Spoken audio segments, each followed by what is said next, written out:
Oke, Assalamualaikum warahmatullahi wabarakatuh. Kita mulai ya untuk mata kuliah sistem operasi. Oke, di sini kita akan bahas masalah manajemen memori pada sebuah sistem operasi.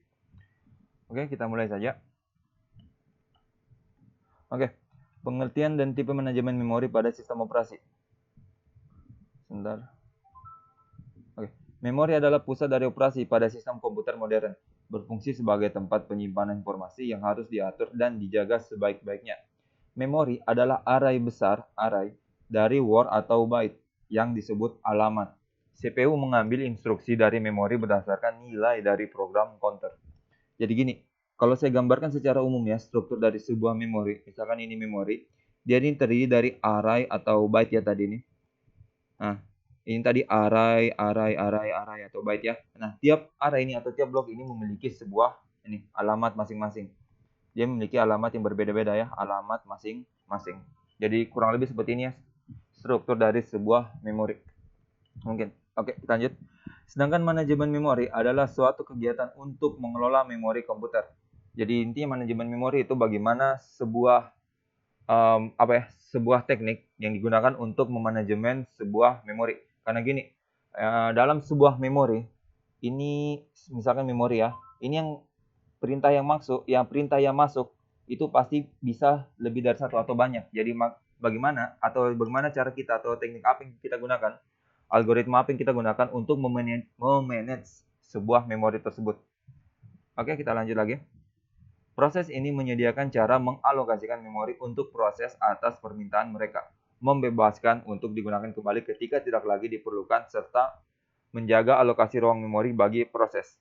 Pengelolaan memori utama sangat penting untuk sistem komputer, penting untuk memproses dan fasilitas masukan atau keluaran secara efisien, sehingga memori dapat menampung sebanyak mungkin proses dan sebagai upaya agar pemrograman atau proses tidak dibatasi kapasitas memori fisik di sebuah sistem komputer. Oke, konsep dasarnya ini terdiri dari memory cache, main memory, dan secondary memory. Cache memory merupakan penyimpanan berkecepatan tinggi yang lebih cepat dari memori utama. Jadi cache memory ini dia semacam memori, tapi dia ini isinya ini dia semacam kumpulan instruksi atau perintah yang terjadi pada sebuah sistem operasi ya. Maka dia itu lebih cepat dari main memory. Sedangkan bagian program yang akan digunakan atau dieksekusi dikopi dahulu ke cache memory sebelum dieksekusi. Jadi ini bagian program yang akan digunakan atau akan dijalankan dikopi dahulu ke cache memori sebelum dieksekusi. Jadi itu ibaratnya semua perintah itu pasti akan dibawa dulu ke cache sebelum dijalankan. Walaupun memang yang menjalankan adalah main memory, tapi dia harus membawa ke cache dulu. Jadi kalau kalian biasa lihat mungkin di perangkat HP kalian ada memory cache, jadi itu isinya dia cuman semacam perintah atau history aplikasi yang pernah kalian eksekusi atau dijalankan. Jadi sebenarnya intinya itu aman kalau kalian mau hapus. Dia tidak akan berpengaruh. Paling itu kalau misalkan ada informasi-informasi login kayak gitu, paling kalian hanya disuruh minta login ulang. Oke, kita lanjut lagi dulu. Main memory ini kita biasa kenal dengan istilah RAM, sedangkan secondary memory ini dia nih yang sifatnya permanen. Contohnya itu kayak hard disk dan SSD. Oke, lanjut lagi. Di cache memori, instruksi dapat dieksekusi dengan lebih cepat dibandingkan bila berada di memori utama. Hierarki, ini dia bagian utamanya tadi ya. Bagiannya kurang lebih seperti ini. Oke, fungsi manajemen memori kalian bisa baca. Utilitas CPU meningkat, data dan instruksi dan sebagainya. Pokoknya ini kalian bisa baca ya. Mengalokasikan memori dari proses telah selesai, mengelola swapping atau pegging antara memori utama dan disk. Kalian bisa baca ya, ini 88-nya. Nanti materinya saya kirim di grup juga. Oke, sekarang kita ke tipe-tipe manajemen memori. Kalau berdasarkan swapping atau proses penukaran ya, swap itu tukar. Dia tuh terbagi dua. Ada manajemen tanpa swapping dan manajemen dengan swapping. Manajemen memori tanpa pemindahan citra proses antara memori utama dan disk selama eksekusi. Jadi ini tanpa swapping ya, tidak ada terjadi proses pertukaran. Swap kan artinya tukar. Kemudian manajemen dengan swapping. Manajemen memori dengan pemindahan citra proses antara memori utama dan disk selama eksekusi. Jadi intinya kalau ditanya perbedaannya, swapping itu terjadi proses pertukaran sebuah proses. Sedangkan tanpa swapping itu tidak terjadi pertukaran proses. Seperti ilustrasinya itu dalam gambar seperti ini ya, kalian bisa lihat. Misalkan ini sebuah main memory atau RAM. Di dalamnya ada sistem operasi dan ada user space atau yang digunakan oleh user lah. Di sini ada dua proses. Nah, proses 2, P2, dia ini terjadi proses swap in. Jadi P2 ini akan masuk, lalu P1 akan keluar karena dia bertukar antara P2 dan P1. Ataupun sebaliknya, apabila terjadi P1 yang masuk, maka P2 yang harus keluar karena mereka itu saling bertukar. Mereka ditaruh di backing store dulu. Jadi penjelasan itu kurang lebih seperti ini. Suatu proses dapat disuap secara temporary, keluar dari memori dan dimasukkan ke backing store. Dan dapat dimasukkan kembali, kayak tadi saya bilang, kalau P2 dia sudah keluar, P1 otomatis yang masuk. Nah, ataupun sebaliknya, ketika P1 yang masuk, otomatis P2 yang keluar. Terjadi pertukaran ya. Dimasukkan kembali ke dalam memori pada eksekusi selanjutnya. Backing store, disk cepat yang cukup besar untuk mengakomodasi copy semua memori image pada semua user, menyediakan akses langsung ke memori utama. Rollout, roll-in, varian swapping yang digunakan dalam teknik swap. Oke, sekarang manajemen memori berdasarkan alokasi.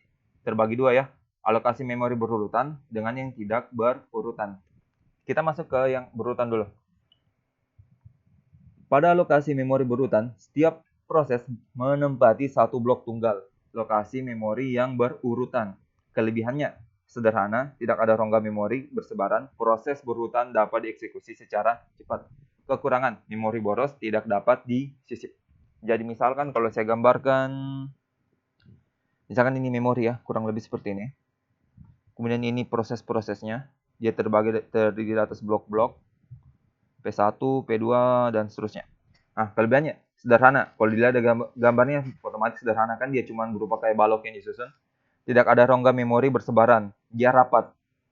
Dia itu sifatnya rapat, jadi kelihatan rapi lah, tidak ada yang bersebaran. Proses berurutan dapat dieksekusi dengan secara cepat. Oke, dia jelasnya karena dia ibarat balok yang disusun, otomatis yang dieksekusi pasti cepat karena dia akan diproses yang duluan masuk. Misalkan yang duluan masuk, maka ini yang akan diproses duluan. Kemudian selanjutnya dan selanjutnya. Kekurangan, memori boros. Jelas, kalau begini pasti boros. Kemudian tidak dapat disisip. Ini kan dia padat, jadi otomatis kita tidak bisa menyisipkan print atau proses lagi karena dia ini sudah rapat kalau dilihat dari gambarnya. Kemudian alokasi memori tak berurutan. Program proses ditempatkan pada beberapa segmen berserakan, jadi dia itu terhambur, tidak perlu saling berdekatan. Beda dengan yang ini tadi ya, dia ini saling rapat berdekatan atau berurutan. Biasanya digunakan untuk lokasi memori maya sebagai lokasi backpack. Kelebihan, sistem dapat memanfaatkan memori utama secara lebih efisien dan sistem operasi masih dapat menyisipkan proses ya, bukan protes, bila jumlah lubang-lubang memori cukup untuk memuat proses yang akan dieksekusi. Kekurangan memerlukan pengendalian yang lebih rumit dan memori jadi banyak berserakan tidak terpakai. Jadi misalkan gini, ini lagi tadi gambar sebuah memori. Nah, misalkan ini ada ini ada proses, entah ini yang mana proses 1, 2, 3, 4, pokoknya ada proses, posisinya dia berserakan. Nah, kelebihannya, sistem dapat memanfaatkan memori utama secara lebih efisien. Kemudian dan sistem operasi masih dapat menyisipkan proses bila jumlah lubang-lubang memori cukup. Jadi kayak gini, ini kan banyak rongga-rongga kelihatan, jadi kalau dia masih cukup, dia masih bisa menyisipkan proses selama memorinya belum full, selama rongganya ini belum full. Nah, tapi kekurangannya memerlukan pengendalian yang lebih rumit. Otomatis kan gini dia berserakan. Jadi otomatis kita butuh pengendalian yang ekstra. Karena bisa saja kan proses yang masuk terakhir malah dia yang dieksekusi pertama. Nah, makanya dia itu harus butuh pengendalian yang lebih rumit. Dan memori jadi banyak berserakan tidak terpakai. Karena dia sifatnya terhambur. Oke, semoga bisa dipahami ya untuk tekniknya ini. Kalau ada yang tidak dipahami mungkin bisa share pertanyaan di grup. Oke, kita lanjut lagi. Ada dua tipe continuous memory alokasi. Ada partisi tunggal dan partisi banyak. Partisi tunggal adalah alamat pertama yang dialokasikan untuk proses adalah yang berikutnya dari alamat yang dialokasikan untuk proses sebelumnya. Partisi banyak adalah di mana sistem operasi menyimpan informasi tentang semua bagian memori yang tersedia untuk digunakan. Jadi misalkan kalau saya ilustrasikan partisi tunggal dengan ini proses 1, proses 2, proses 3, ada 5 proses. Alamat pertama yang dialokasikan untuk proses adalah yang berikutnya dari alamat yang dialokasikan untuk proses sebelumnya. Jadi misalkan ini ada inputan masuk ya. Ini kan ada proses-proses yang terjadi. Dia sifatnya ini berurutan. Jadi dia masuk ke prosesnya itu, dia akan berurutan. Dia entah dia masuk ke memori, intinya pasti diproses ini duluan. Lalu ini. Karena dia nih sifatnya ini. Mana ya tadi? dialokasikan untuk proses berikutnya dari alamat yang dialokasikan untuk proses sebelumnya. Jadi dia berurutan. Yang ini setelah ini, maka dia akan yang ke sebelumnya lagi dan ke sebelumnya. Beda dengan yang partisi banyak. Misalkan ini memori, partisi banyak. Nah, ini dia bisa masuk lewat manapun. Bisa langsung masuk secara banyak, secara jamak. Jadi intinya gini saja, memudahkannya. Kalau partisi tunggal, inputan yang masuk ke dia itu melalui satu tahap saja atau melalui satu baris. Sedangkan kalau partisi jamak dia ini bisa melalui banyak jalur. Karena dia ini banyak, bisa lebih dari satu. Sehingga dia ini kalau yang banyak dia ndak perlu nih mengalokasikan untuk yang proses sebelumnya. Sedangkan kalau yang tunggal ini wajib mengalokasikan untuk proses yang sebelumnya. Oke, semoga bisa dipahami ya. Kalau memang tidak dipahami, kalian bisa share pertanyaan di grup untuk yang ini, karena ini mungkin kalian agak bingung sedikit untuk partisi tunggal dan partisi banyak. Oke, selanjutnya tentang manajemen memori statis dan dinamis. Oke, ini nanti kita akan bahas di video pertemuan selanjutnya ya. Jadi kalian bisa baca-baca ulang dulu, nanti saya kirim materinya di grup. Kalau ada yang tidak dipahami, silahkan share pertanyaan di grup ya. Oke, saya kira untuk video pembelajaran kali ini. Assalamualaikum warahmatullahi wabarakatuh.